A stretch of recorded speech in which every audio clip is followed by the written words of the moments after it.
Good afternoon, everyone, and thanks for joining us for another Accessibility Lunch and Learn with today's session welcoming back Corey Melanson from Sea Change CoLab, presenting on the 7 fundamentals of digital accessibility. I'm Julie Glazer, the manager for the Equity, Anti-Racism, and Accessibility Program for the Association of Municipal Administrators of Nova Scotia. This program is funded by the Province of Nova Scotia's Department of Justice through the Accessibility Directorate to help meet the province's accessibility goals by 2030, with support to municipalities through training, education, tools, and resources. This session will be recorded as a resource for municipalities to refer back to and to share with your teams. I'm pleased to welcome your presenter today, Corey Melanson. Corey Melanson, they, is a queer, neurodivergent white settler and a mom of 3 racialized kids. She is a learning experience designer based in Kjipuktuk, which is Mi'kmaq for Great Harbor, also known as Halifax. Corey is passionate about creating learning experiences that are safe, inclusive, and connect personal, organizational, and systemic change. Thanks very much, Corey, for coming back today. Yeah, thanks so much, Julie, and really great to be here with everyone today. So, Julie, you did a great job on the introduction. The only other thing I would add to that is that I have shoulder length brown hair, I'm wearing glasses and kind of a turtleneckish kind of blue sweater. And so doing a physical description is one of the promising or best practices for online meetings and in-person meetings as well for folks with low vision. So just to be able to recognize kind of maybe who's on the meeting. So I'll share my screen. I know we don't have a whole lot of time in these short lunch and learns, but last time I think we had a great conversation. And of course, here I am on like slide 10, but we'll start here. And I'll start the slideshow from the beginning. So just Julie, can you confirm that you can see that now? I can, thank you. Perfect. Okay. So certainly as Julie talked about, this is that while there is a focus on 7 core skills in kind of part 1 of this series, we did review the first 3. And so while I'll refer to them, really in terms of our time today, what we have time for is kind of a deeper dive into 4 of the 7. So on the screen is a graphic of a woman in a wheelchair working on a computer with a tablet, a phone, with some icons of an eye, a wheelchair, and kind of the mute button, as well as some gears. So again, an accessibility kind of best practice is to also describe images. So in terms of the core skills that we'll be talking about today, or that were referenced in part 1, we did a deeper dive into headings and document structure, font styles, as well as lists and tables in part 1. If we have time today, we can do a little bit of a refresh at the end, but today we're really focused on links, alternative text, color contrast, and video and audio.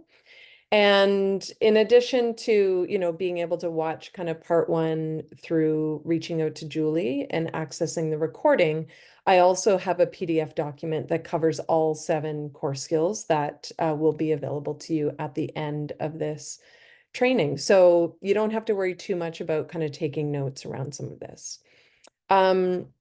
So really, as I said today, we're going to focus on links, alternative text, color contrast, and video and audio.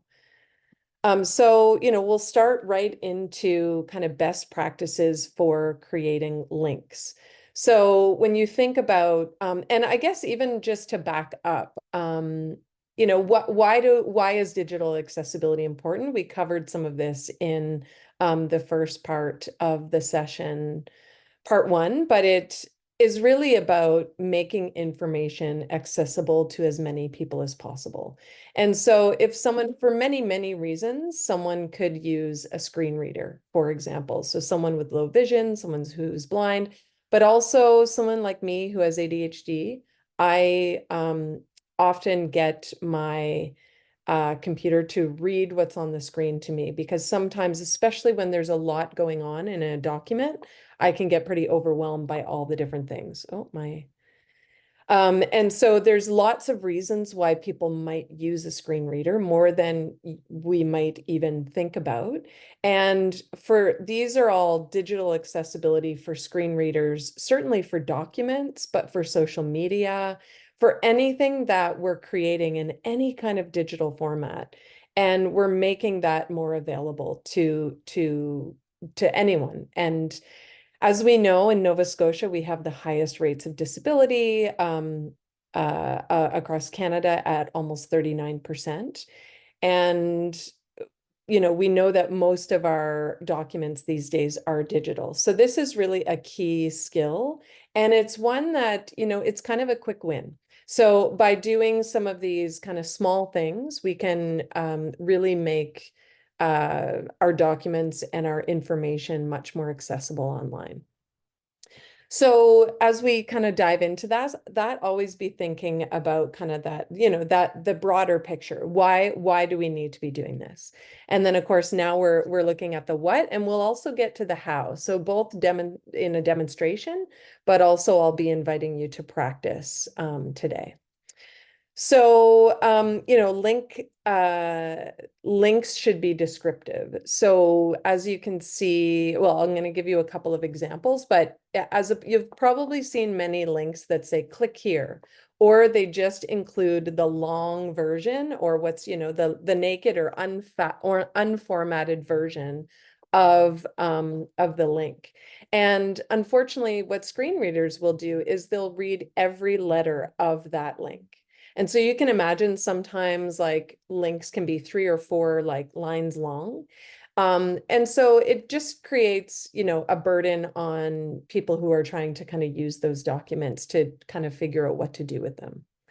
So the only exception in terms of, not formatting links is including emails. So when you're including emails on a page, you want to include the full email as well as the little intro that says mail to.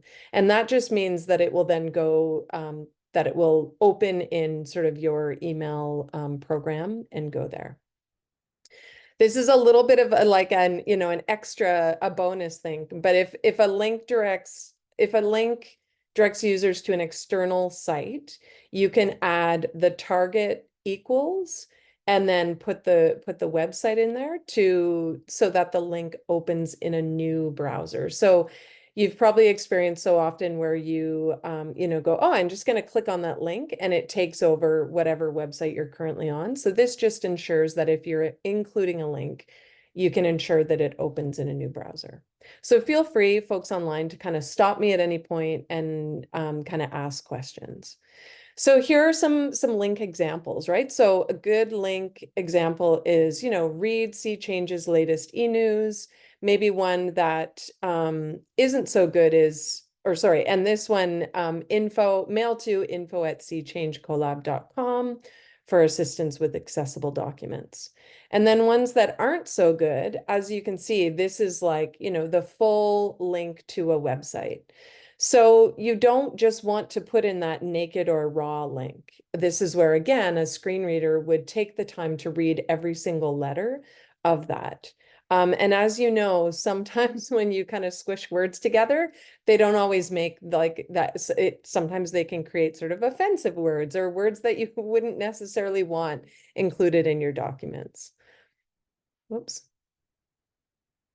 So I think that was it for links. So we are going to be going through these fairly quickly, just with the idea that we'll have time to kind of do the practice piece at the end. So alternative text is text that's applied to visual media, which is images, to describe to those accessing your media with assistive technology. And really, alternative text is one of the most important accessibility considerations for creating inclusive visuals. Because while these descriptions are kind of hidden to visual users, they provide essential visual context, descriptions, and clues to non-sighted users using assistive technology. So this is one, again, if we're thinking about quick wins, this is something that you can do in your documents, in your social media. That is one of those things that will make a big difference.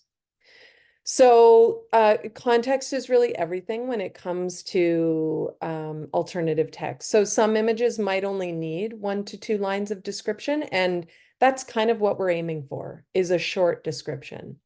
Um, Sometimes people use images that are just kind of decorative, and those can be marked decorative, and I'll demo that in Word and PowerPoint in just a second. And then complex images really will need full image descriptions. And again, I'll demonstrate one of those. Um, and and in there is just, alternative text kind of input boxes are located in the picture format menu section. So maybe, yeah, and then there's also alternative text versus image description. So if you thought alternative text was too much, lo and behold, there's 2 of them. There's 2 different kind of uses or really approaches. The best practice is to use both alternative text and image description. So an image description might go a little bit more in depth about visual details than alt text, just due to the larger character limit. But so, for example, as this says, an alt text might say, tell the user there's a puddle on the floor, but an image description might go into further detail and say there's a puddle of orange juice on a white tiled kitchen floor. I would say the important thing for both of these, though, is that they really have to focus on the purpose of using the image in the first place. And in a way, this forces us to make sure that when we're including images in documents or digitally, that we're using images that really relate to the purpose of the content. Because to just have an image, I know sometimes we're like, oh yeah, this will just make it look good. But actually what we want to make sure is that the images we're including really connect to the purpose of whatever the, digital document might be. So don't worry, we're going to, again, get into some practice here. So just thinking about PowerPoint specifically, if there's a lot of decorative images found in PowerPoint, it just can be beneficial if they're watermarked instead of marked decorative with your slides. Because again, every time there's a decorative image, a screen reader will say, this is the following is a decorative image. If that's happening on every slide, not super beneficial. And again, it will reduce the cognitive load of documents for users of assistive technology. Often in PowerPoint, we use things like smart art, for example, so things like charts. And what we just want to make sure we do is that we've grouped all of the elements of the smart art. I don't know why my my PowerPoint keeps flipping forward, but we just want to make sure we've grouped them all, and you right click it to group before adding the alternative text. So if you have 3 or 4 things that are considered images, you want to group them all into one image first. So let me just escape from this view, and so what I want to do is demo this in PowerPoint. So here we go. Here's an image in PowerPoint. And so I use a Mac. Again, this might be different for PCs, but I right click and I say view alt text.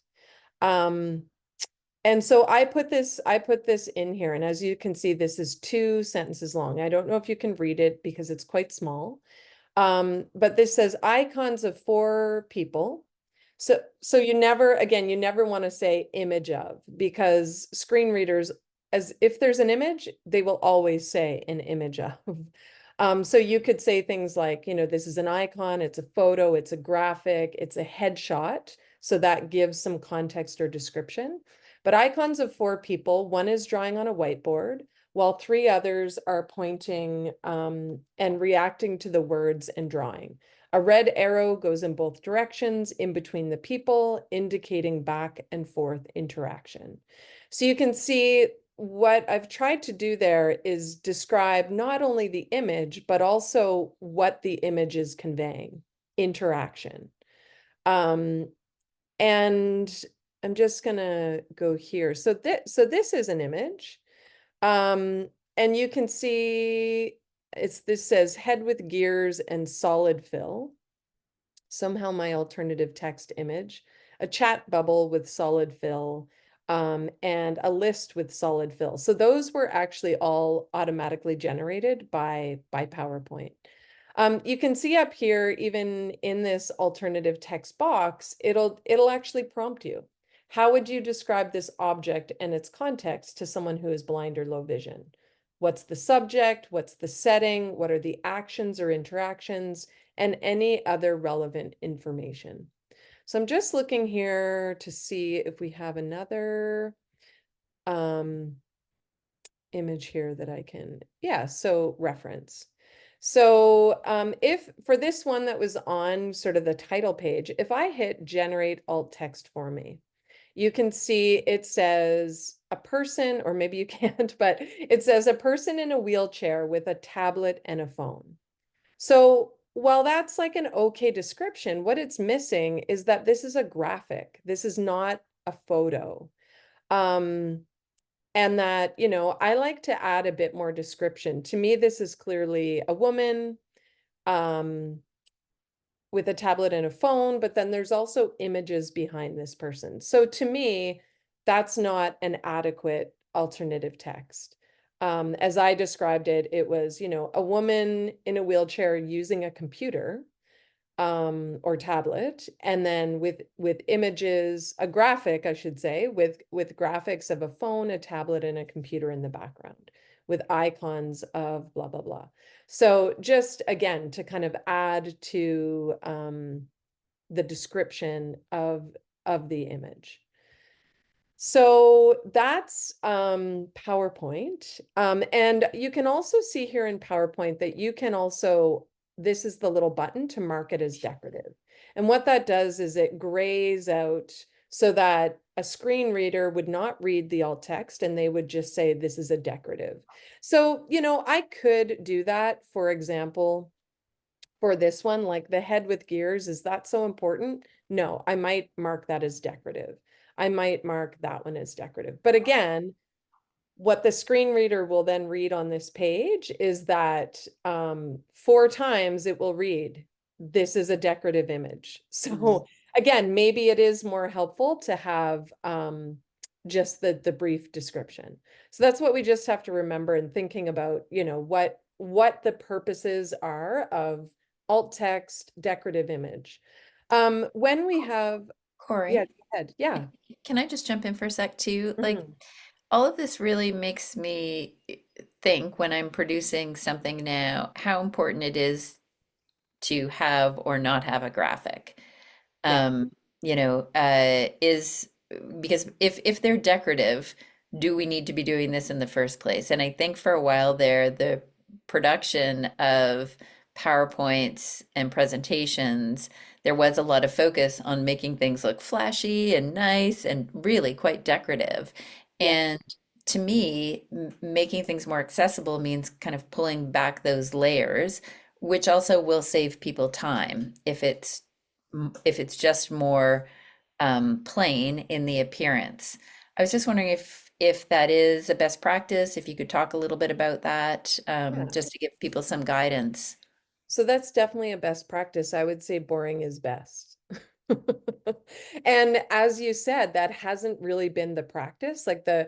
I mean, in addition to the fact that we want to make sure that, our text size is, Arial 28 or above. So when we actually start to create things like PowerPoints and documents that are accessible, plain is best, boring is best. So you'll see that there are actually very few images in this PowerPoint.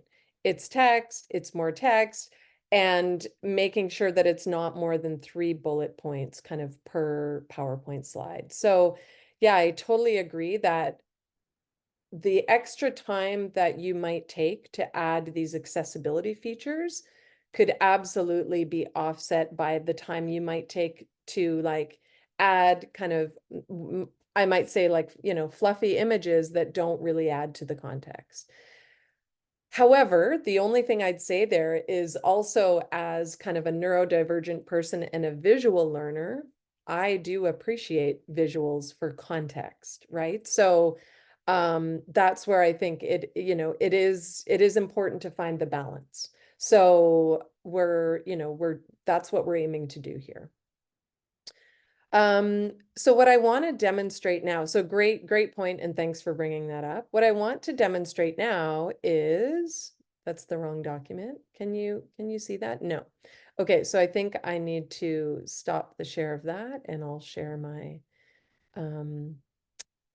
tip sheet here. So what I'll be sharing is actually the tip sheet that you'll have access to after this webinar. So this is a tip sheet on accessible communications. And what I want to show you is just, again, in Word, how do you do kind of the same thing? So I just put this fairly simple image in this document just recently. Again, for me, I would right click and view alt text. I'm just wondering if I can, I use that right click so often that I actually don't even know where it is in my pictures. So that's my bad, because I don't even know how to find it if I don't right click it. But when I'm viewing alt text, you can see again, this description was automatically generated. But again, the screen reader is going to read that. So a light bulb with lines coming out of it. Sure, that's not bad. But then the screen reader will say description automatically generated. So even if you're, so I wouldn't rely on the alt text to be automatically generated. So I would say an icon of a,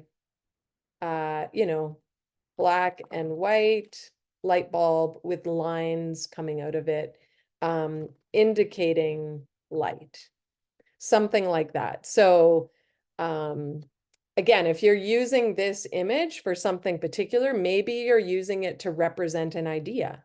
Then you don't have to say indicating light. You could say indicating a new idea, right? So again, so Julie and I and Maggie and Maddie may use this image in 4 different documents, and we might actually have different alt text. And this is where it's like, there's no perfect alt text, but we will provide the description to the context of the document. Maybe we're using the light bulb again to represent like, something that's recently been launched.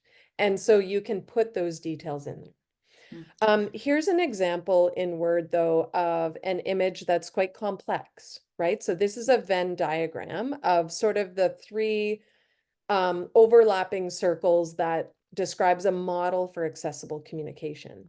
So in this model, we have plain language and a description. We have digital accessibility and a description. And then alternative formats or info options is the 3rd piece of, accessible communication. So we don't actually want to write all of that in the alt text. Remember, the idea was to write 1 or 2 sentences.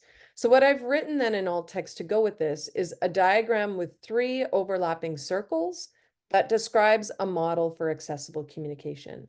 And then what I've done is I've included all of the text in the model right below. So again, if anything is more than 1 or 2 sentences, or you're imagining, or if it includes a lot of text, any text in an image has to be described. So again, for me, because I'm a visual learner, this was helpful for me to have in a Venn diagram. Others may have been fine with like, 1, 2, 3 in a text format. But so providing both options, again, sort of addresses the need to ensure that it's accessible kind of in a text option or a text format. Corey, can Yeah. I jump in if that's okay and Yes, ask please. I'm going to read you a question from Maddie Adams. Yeah. And sorry, Maddie, when I responded to you, my autocorrect made your name Marty with a M-A-R-D-I. Love AI. Help. Maddie asks, Maddie says, I struggle with describing people. For Mhm. instance, we may not know the gender of a person. In the graphic you showed previously, may have had a woman, or it could have been a man with long hair or a non-binary person. So yeah, just wondering Absolutely. if you can chat about describing people. Yeah, and so I think sort of the best way to do this is it will come up in the practice, but let me share back to my PowerPoint, and I have a couple of examples, and I think um this will hopefully address your question because it's a very, very good question. Okay, so here, these are the images that we will use to practice. And imagine you're describing, I can't really, here, let me view from the current slide so I can make this a little bit bigger. Um, so imagine you're looking at this top picture of Barbies with disabilities. There's a lot of genders. There's a range of race. There's also a big range of disability. Um, so I personally, again, there's a balance here. I think those elements are really important to share. In this one, you might be able to get away because there are multiple people. You might be able to get away with saying, um, you know, 6 Barbies that represent a range of genders, races, and disabilities. But what about the image in the middle? Is it important to say that this is a Black person or a Black woman? Whoops, I don't know how this did. Is that important to say that? Again, what I would suggest is it really depends on the context of why you're using this image. Um, Also, be thinking about your audience. Always be thinking about your audience. Um, we aim to be representative in our work. I say we, like the collective we. We know this is really important for equity and inclusion. And so if you have someone who's using the screen reader who is Black or Indigenous or has a particular disability, wouldn't they, maybe they'd like to know that the images that you're including in a presentation or whatever digital resource includes people who might represent them. Um, so I think that's, again, it comes back to purpose and audience. And that's what's really important, I think, with any kind of image description or alternative text. Does that help, Maddie?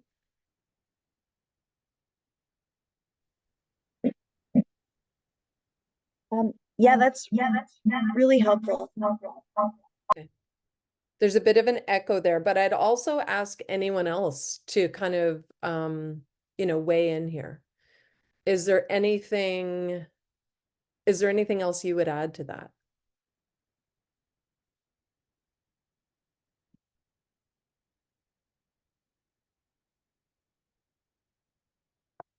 Whoops. Okay, it went right back to that image. Okay. So we talked about complex images and we talked a little bit about some of this. Don't begin with image of, right? So maybe provide more description, illustration, headshot, infographic, collage, chart, or diagram. I actually find this one really hard. My colleague and I just had to write a whole bunch of alt text. And I kept saying, oh my gosh, like I kept starting with image of. But as I practiced, and this is one thing, like anything else, like any other skill, this will get easier with practice. Examine the image closely. What information in the image, what is it conveying in the context of your page? And what information would you not have if you couldn't see it? So again, that's kind of more important to me than like the different colors or anything like that. As I said, make sure you include the text in the image and determine if the image is complex, so you can then, create a different, a shorter alt text and then a longer description.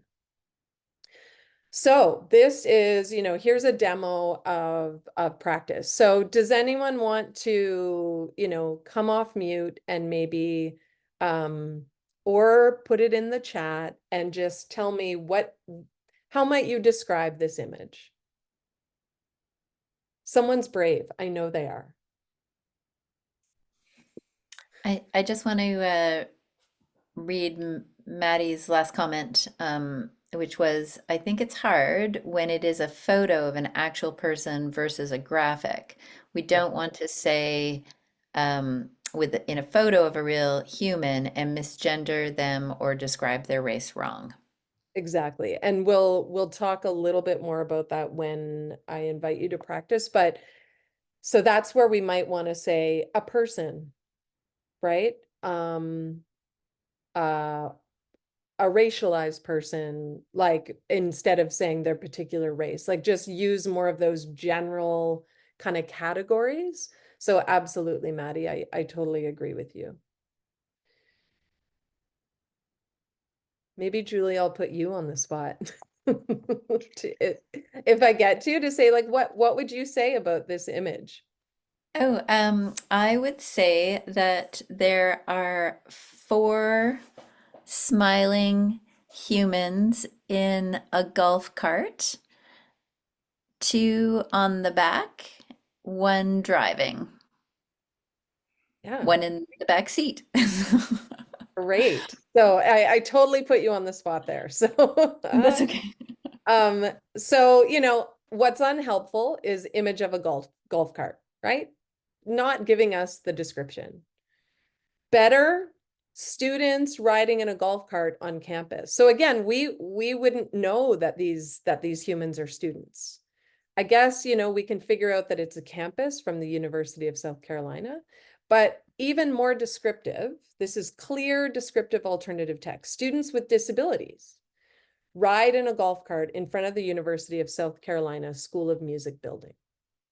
So they don't necessarily have apparent disability, or sorry, visible or apparent. But in this case, this was clear from where I took this image. So you may not know that if you're just grabbing this image from somewhere, but that's why it's really important to ensure that your images, that you're describing the context for your audience. Okay. So we'll kind of talk, we'll go through all of the four and then I'll give you a chance to practice. So when we think about color, so again, this is moving away from alternative text. So we've talked about links, we've talked about alternative text, and now we'll talk about color. So color contrast is the contrast kind of value of two adjacent colors. So we're thinking about when colors are beside one another. And sufficient color contrast is very important to improve accessibility and really can be difficult to evaluate without using a tool. So again, in the resource guide that I'll send you, I'll include some online tools that you can use. And this often refers to color contrast of text against a background on a page, but it can also be applied to visual elements like visuals, graphs, charts, and any other images. So thinking about color contrast. Colors can have a big effect on readability. So what we don't want to do is use white or light print on a dark background. So while there's great contrast there, I think generally the considered like best practice is to use dark text on a light background. Use shaded boxes or gradients of color. Use color combinations with low contrast like blue and green or red and yellow. And color code documents as a way of organizing information, because this isn't accessible to many readers. The other one I'd add is, and we'll talk about it a little more, but using red or green text because of color, people who can't distinguish between those. So what we do want to do is use dark type on a light background. So black type on white is best. Although also you'll see this, I've also had folks say, oh, actually that is too much for me. That gives me headaches. Like it's almost like the contrast is too much. So even in this PowerPoint, you'll see I've put sort of a light gray background in the back. So again, we can't always get everything right, but it's about being responsive as well to kind of what we're hearing. Use those light backgrounds with high contrast print and visuals, and make sure that the text boxes are readable by screen readers. So that's, again, more in the way that you're setting up your document. Video and audio, there is so much to really dive into that we can't really do that necessarily for a short webinar. But essentially what we want to think about, any videos that are shared. So this means you've gone to YouTube or Vimeo or some other platform, and you've shared the video and it doesn't have captions, for example. So you could replace that one with others that have good captions, or you could ask the owner of the video, YouTube, to caption their content. Videos that you create or own, you can upload your content to a platform that allows for auto-generated captions and edit where needed. And I would say edit always, because all auto-generated captions need to be edited, both for punctuation, for capitals, but also for any words that aren't, for example, any words in Mi'kmaq or French or anything that is kind of outside of just everyday kind of words that we would use. All right. So we've covered a lot in just about 40 minutes. So links, alt text, video and audio. Oh, we're about to do audio and color. So really important as well with video is to, when you're creating video content, where possible, consider writing a script. This will really help with auto captioning accuracy. So what you can do in YouTube and Vimeo and other platforms is you can just upload your script. Then you're kind of, you don't have to go in and edit on the platform itself. And then it also doubles as a transcript. And you can consider using in your script audio descriptions of what is visually taking place on the screen. So just like I did in this PowerPoint, when I described the image, you can do that in your script. And this is called interpreted description, and really can reduce the need for described video accommodations.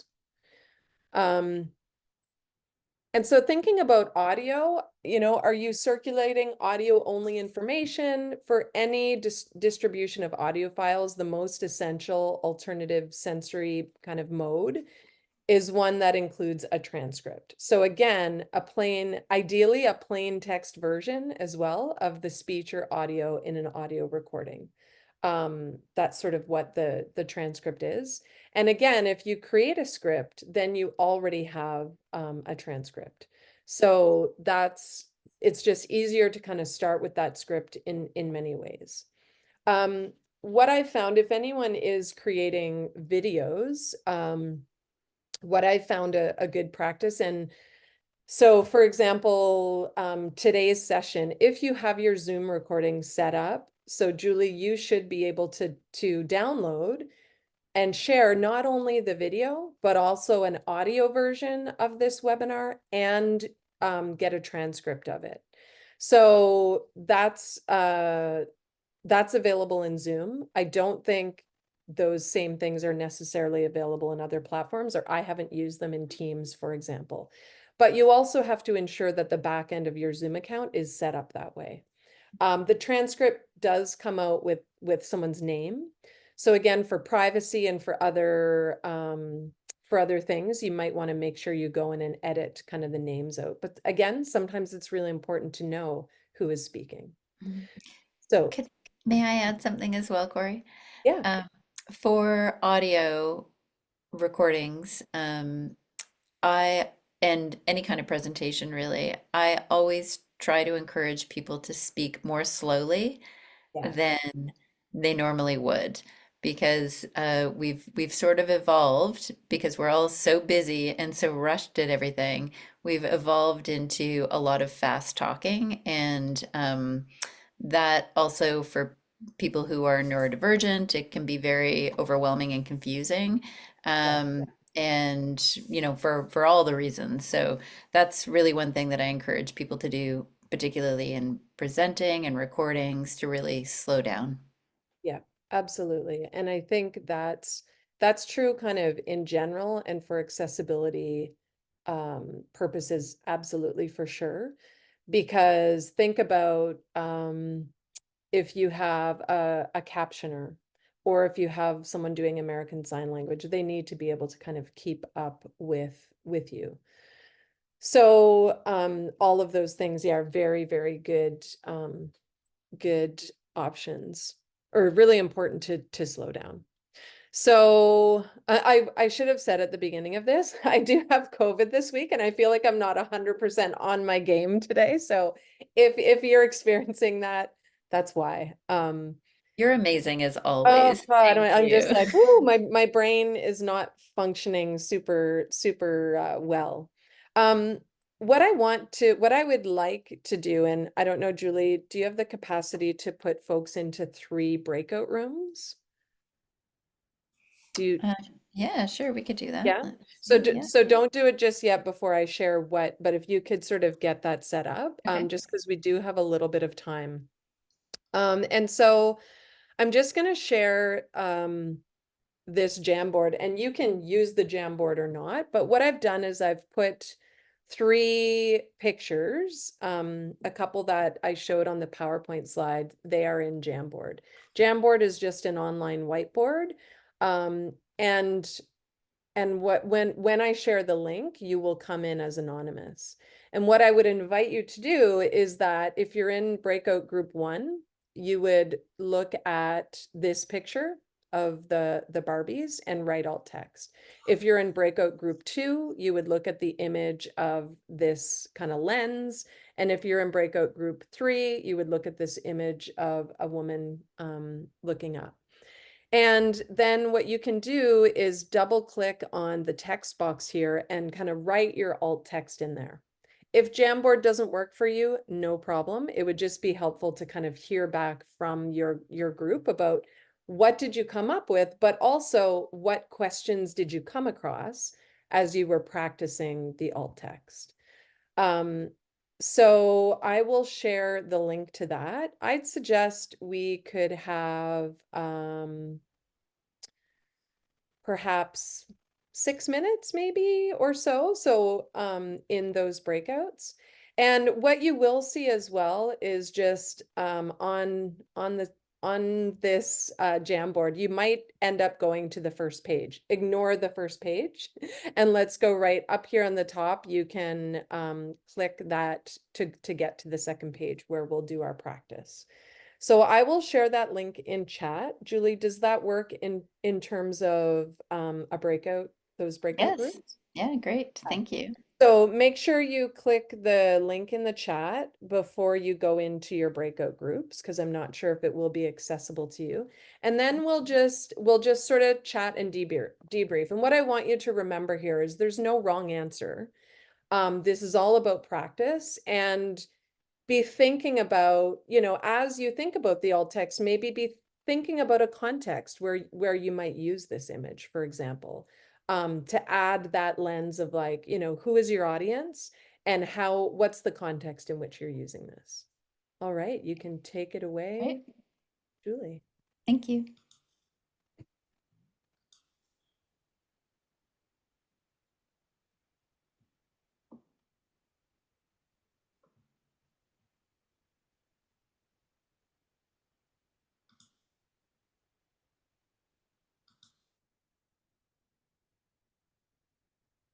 Great. Hopefully, oh, and Julie's gonna go.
Hi, Julie. Just I can't close breakout rooms because I'm not a co-host. So I can only join breakout room 3. So I'm like, I mean, I can see that two groups have something, but yeah, maybe if you give people like 1 more minute and then close them, that would be great. Okay, thanks. Bye.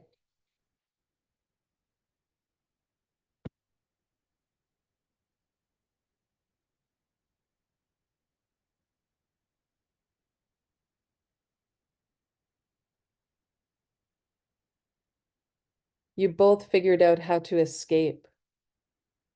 We made it back. Isn't it? It's hilarious. I've never had this where I'm like, I'm in the main room and I can't talk to anyone and they're all in breakouts and I can't get them out. Yeah, hilarious. Which one did you do? Which image? We did image 3. Okay, nice. You were fast. Yes. Yeah. I think I did reach Julie and she's going to close the breakout rooms. Okay, perfect.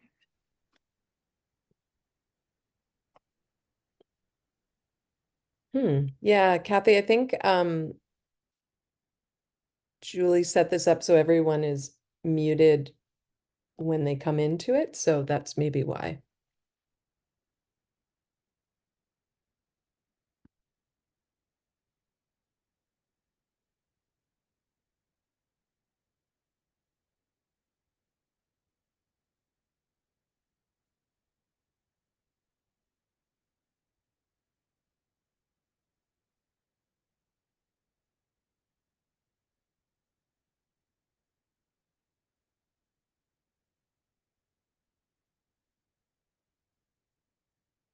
Great.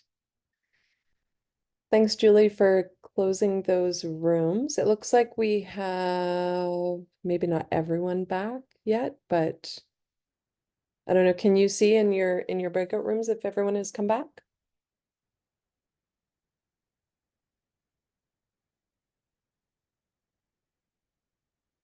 There's still a couple of people in one of the breakout rooms. Okay, so In they probably have room one. a minute or something to come back. Yeah, sure. Great. Yeah. And just so you know, of course, your recording will be me kind of in my head going, how can I reach Julie? With technology. To close the breakout room. So that I realized the recording was still going during the break. Yeah, thank you. Yeah. So hopefully that was a good practice exercise. I know we did look at a couple of those images, but and I will share my screen so we're all kind of looking at the same thing. Yeah, so Julie, just let me know when those folks are back. I think they are back. I think we're Okay, closed now. great. Yes. So maybe group one, do you want to just share what you came up with and what your sort of thinking was? Sure, so I can jump in.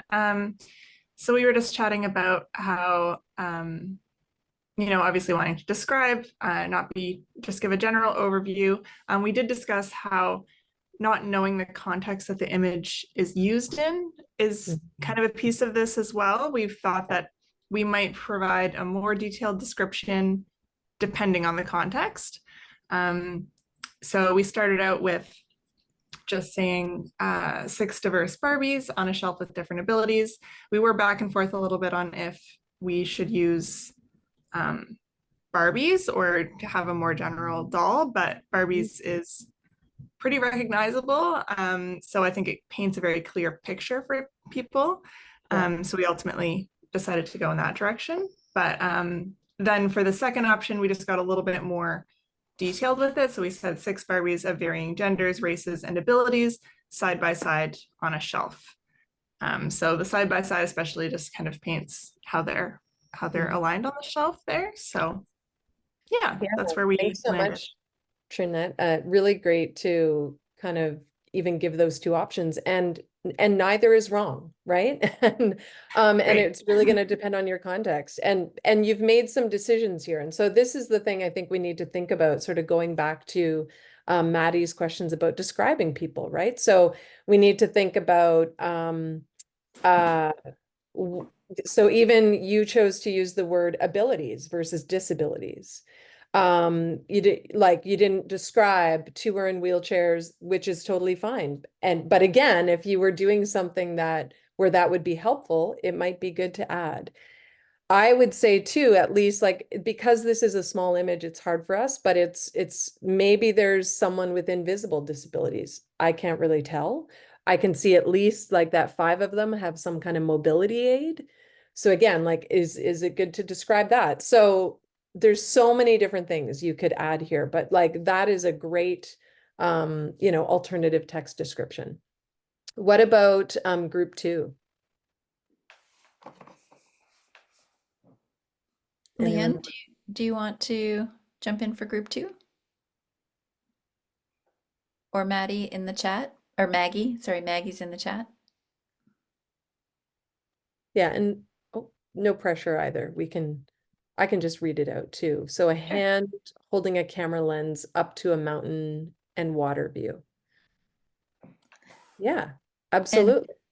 Maggie just put it at the end in our chat, asking if we should also add that the hand is presumably white or Caucasian. if that was important. Yeah, and again, sort of going back to Maddie's question earlier of like, how do we describe people? This is where, again, is it important to the context? Maybe. But saying it's a hand is also a good, a totally reasonable way to describe it. So again, depending on the context of why you're using the image and maybe who some of your audience is. And you could say, I could imagine, I, for example, have used this image when I'm like, through the lens, the image comes into focus. And, and we're using this image to convey XYZ, right? So again, you can be adding some of that context of why you would be using that image. What about group 3? Anyone want to kind of come off mute and share? Again, no pressure. I'm not sure that Kathy can get off mute, so I'll share for our group. Yeah.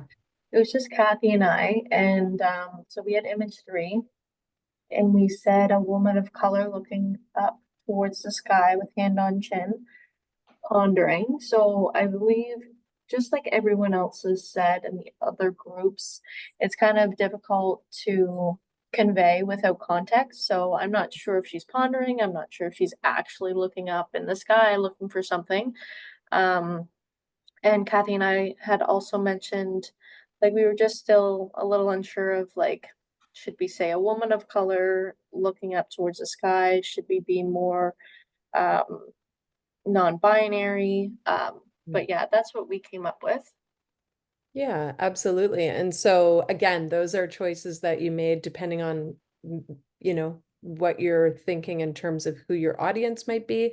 So you could say just a person, you could say, a black person, you could, there's so many different ways you could describe this. And this is where, again, that broader sense of equity and inclusion really, coming into this specific accessibility kind of exercise, right? So I would say, like, we all need to keep asking questions when it comes to how are we describing people? Which people are we including in our images? Which people aren't we? Right? So again, this is a whole broader conversation about kind of images in general. So, but I appreciate all of you kind of diving into that. So I guess a couple of resources I will leave you with is, and I can share these actually with Julie, but one is just, again, the tip sheet. So Julie, you'll send that out to everyone. Sure.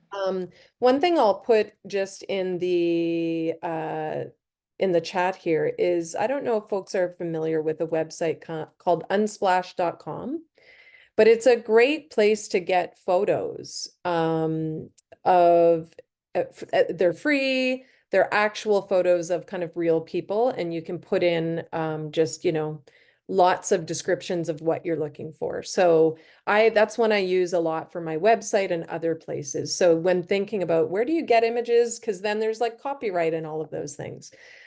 So thanks, folks. I know we are at time. I appreciate your willingness to kind of jump in and do a little bit of practice. And as I said, Julie will follow up with the tip sheet. Always a pleasure, Corey. Thank you so much for joining us again. Corey will be back again in the fall. I believe we're going to be talking about AI. And yeah, so another hot topic. This was really helpful, certainly helpful to Amens and our members, and we'll be using this recording in future use. And I'll share the recording and the tip sheet that Corey shared with us to all those who registered today. Thank you again, Corey, and thanks for everybody for joining us. All right. Thanks.